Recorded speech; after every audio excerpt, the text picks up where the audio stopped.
How do you begin to believe something that you don't believe when the proof is there? Abraham, it's true. This is the reality. This is what we've got. This is how it's going. My eyes are not deceiving me. My ears are not deceiving me. This is the truth of my reality. How do I create other than that? And we say, you're really upon something important if you're asking that question, because most people offer almost all of their vibration in response to what they are observing. Esther would say to us in the beginning, but Abraham, it's true. It's true. Shouldn't I give my attention to what's true? Isn't that what I've been taught all of my life? And we say, we understand what you're going for here, Esther, but here's the thing. A thing is only true because someone has focused upon it until it became a reality. We would use a different criteria, not is it true, but does it feel good to me when I think about it? Is it something that I desire? And if it is something that you desire, then give it more and more and more of your attention. But if it is not something that you desire, giving it more attention only makes it more solid in your experience. You see how it works?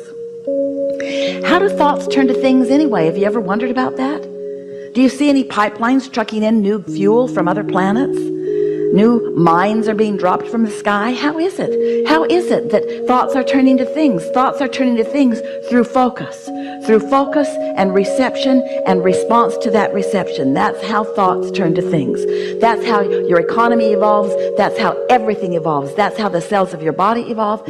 Every part of evolution, which is what your eternalness is all about, is about thoughts turning to things. And so that's what we want to talk to you about. We want you to begin addressing yourself more vibrationally rather than physically, because the physical parts of you, the physical things that you are giving your attention to, those are already manifested. That's already done. That's like gum that you've chewed the flavor out of.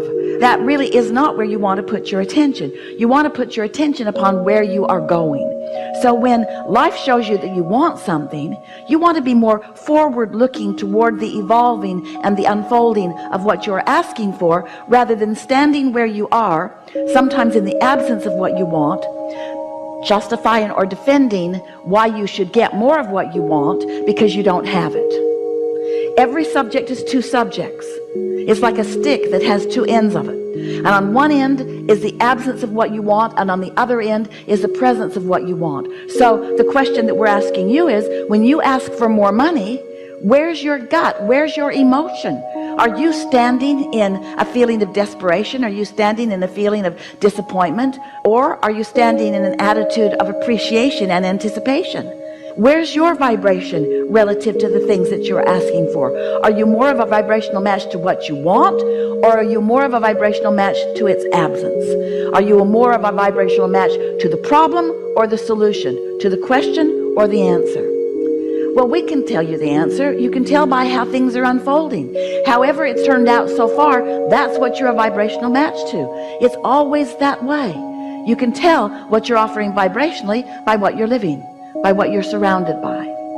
So here's what we want you to hear that may be new for you, and it really is the answer to getting past beliefs that don't serve you. A belief is only a thought you continue to think. That's all. A belief is just a thought that you continue to think. Now we want to help you let yourself off the hook a little bit. You continue to think those thoughts because law of attraction really helps you to continue to think those thoughts. You can't think far past the thoughts that you're already thinking. So there's no hope for you. We've enjoyed this interaction immensely. Good luck with all of that. Think of us, we're living happily ever after. But there is a way that you can not so much bridge your belief immediately. You might be able to bridge a belief if you could surround yourself with other people who believe in the advantage that you have not yet given to yourself. So you may be able to bridge your beliefs if you had someone around you who knows answers to what you're looking for, and you don't know the answer, but they do, and they talk to you every day, and you get to watch them in their life, and eventually you could come to believe because they believe it and they're living it. You could change your beliefs a little bit. That's how most humans are bridging their beliefs, or changing their beliefs. But there's a much easier way.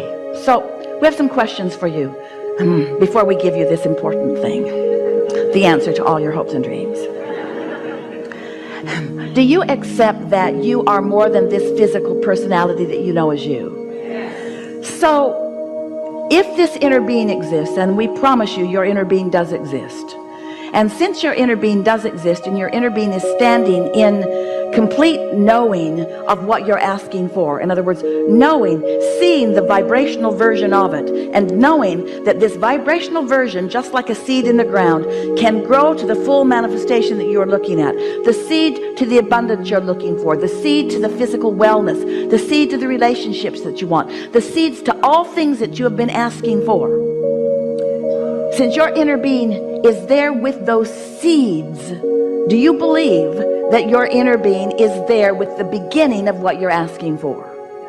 And do you understand that now you've got to do something about letting this vibrational version be realized by you? Your inner being doesn't have the right or the wherewithal to assert anything into your experience. You got to sync up with it. So you have to become a believer of the vibrational reality before the vibrational reality can come into your experience.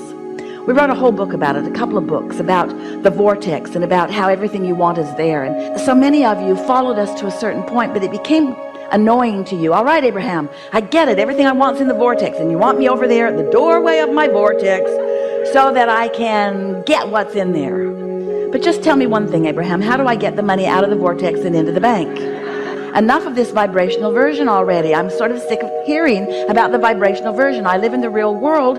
I want it to come out into the real world where it can be part of my manifestation. And we say, it is already a manifestation, but feel the difference between a manifestation. A manifestation is whatever you're living and feeling in any moment, and every moment is a manifestation. But feel the difference between manifestation and your realization of it. Esther's pen was in her purse. It was there.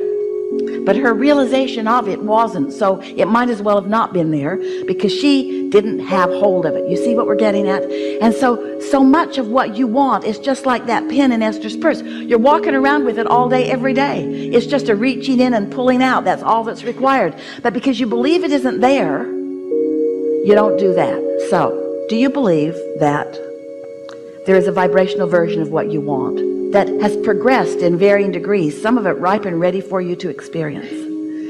So if the answer to that is yes, then you really are ready for what we are encouraging in a very powerful way these days. You're ready to deliberately put yourself into the receiving mode where you can receive the impulses about it. And this is different than bridging beliefs, because bridging beliefs takes time. Bridging beliefs means you have to take hold of a belief that you've got that is in defiance of something that you want and make it no longer in defiance of something that you want. Have you ever talked to anyone? You believe one thing and they believe another thing, and you're talking to each other and you both wish to convince the other, and after an hour or 2 or 3 or 4 or 5 or 6 or 10 or 20 or years of interacting with them about that, they just stand strong in what they believe and you just stand strong in what you believe, and no headway is made in convincing the other. You know about that? You've got that exact thing going on inside of you, where I want this, but I want this, but you've got beliefs that keep your desires from being realized by you, and it's unnecessary. So what do you do about it? Do you want to argue with yourself for hours or weeks or months or years? Or would you like a suggestion for a much simpler route? We thought you'd say that. When you quiet your mind, you stop all thought. And when you stop all thought, all beliefs. Ooh, you're really going to like this. So we're going to start in a different place because we really want you to hear this. Imagine a cork floating on the water. And let's just say that this up here on this surface is alignment with your source.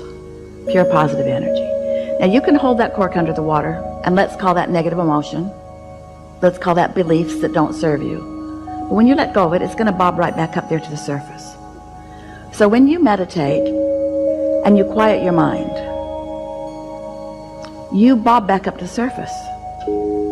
And when you bob back up to the surface, when your vibration rises because you're not holding it down with things that your inner being knows are not true, when hatred and fear are disengaged, and in their absence, you just move right back up into the natural love and pure positive energy that is you.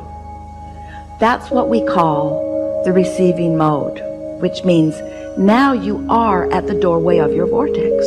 Now, in that absence of contradictory beliefs, the beliefs of your inner being are dominant. In fact, they are only. When you meditate and quiet your mind and allow your vibration to rise, now you are only the frequency of your inner being. Now think about what we've been talking about already here today. So here's your inner being and this vibration, and here's you and this vibration, and everything you feel is about the mix of that. If you are in tune with your inner being, you feel wonderful. If you're not, you feel less wonderful to varying degrees, all the way over to awful. But when you meditate and quiet that part of your vibration, and your vibration rises, now you are at the doorway of your vortex. Now you are in the receiving mode. Now what your inner being knows about everything, and what your inner being knows mostly about is you, now it is your knowledge too.